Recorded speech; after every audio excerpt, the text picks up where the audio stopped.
we ain't never gonna be able to do nothing about domestic violence because y'all can't stop listening to Chris Brown. Are you tired of seeing artists that assault women get support? Are you tired of finding out people that you know support people that assault women? Are you tired of finding out musicians that you like will make songs with people that hit women? My name is LJKA.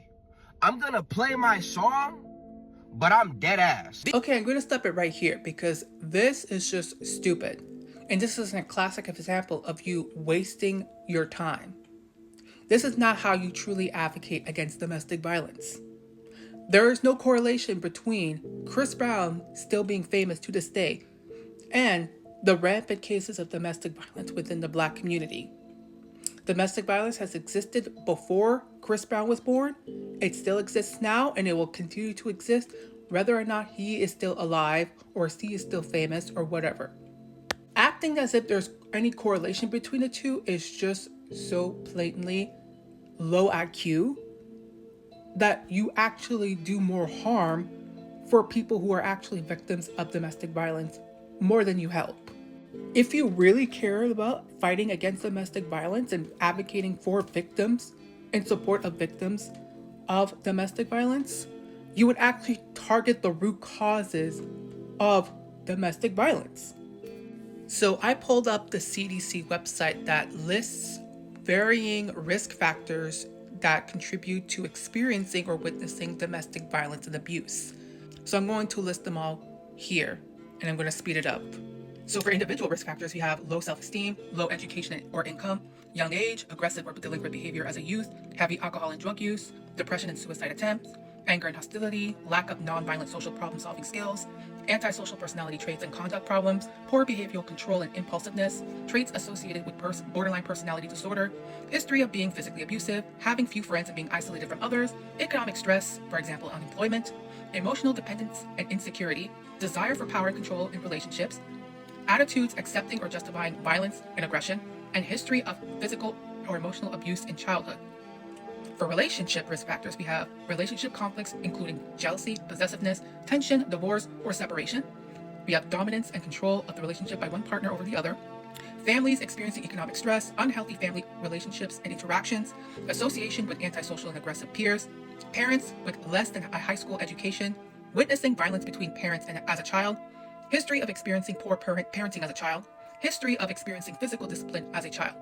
For community risk factors, we have communities with high rates of poverty and limited educational and economic opportunities, communities with high unemployment rates, high rates of violence and crime, communities where neighbors don't know or look out for each other, and there is low community involvement among residents, communities with easy access to drugs and alcohol, weak community sanctions against intimate partner violence, example, unwillingness of neighbors to intervene in situations where they witness violence. And societal risk factors include cultural norms that support aggression towards others, income inequality, and weak health, education, and economic and social policies or laws. It is that this online cancel culture attempt advocacy of DV is just not going to cut it.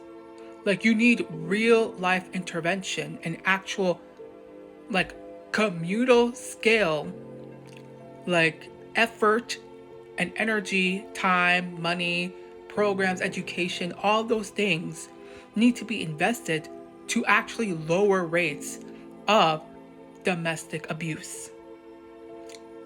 When I mentioned the communal risk factors to domestic abuse, the Black community does in fact fit the criteria for some of these risk factors that contributes to the increase of abuse. So obviously, it's not just one person as a whole. Effort has to be done both on from the individuals to the families to the neighborhoods to the community. It has to coalesce in a sense. Everybody has to do their part. And if you really, again, want to advocate against it, you have to do substantial intervention, education, in real life, participation and intimate, not just intimate, domestic abuse intervention and prevention methods. You have to do a lot more work than just yapping online about one particular celebrity that is not going to fix anything. So, in short, mocking the people that continue to purchase their tickets for their events is not going to solve the problem.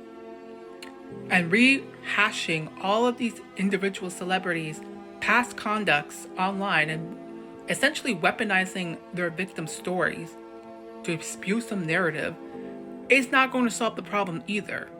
And it's very disrespectful to these victims that you just keep throwing it into their face the things that they've experienced just to prove a point, or just to make yourself look a certain type of way, because there's that element that we have to consider as well.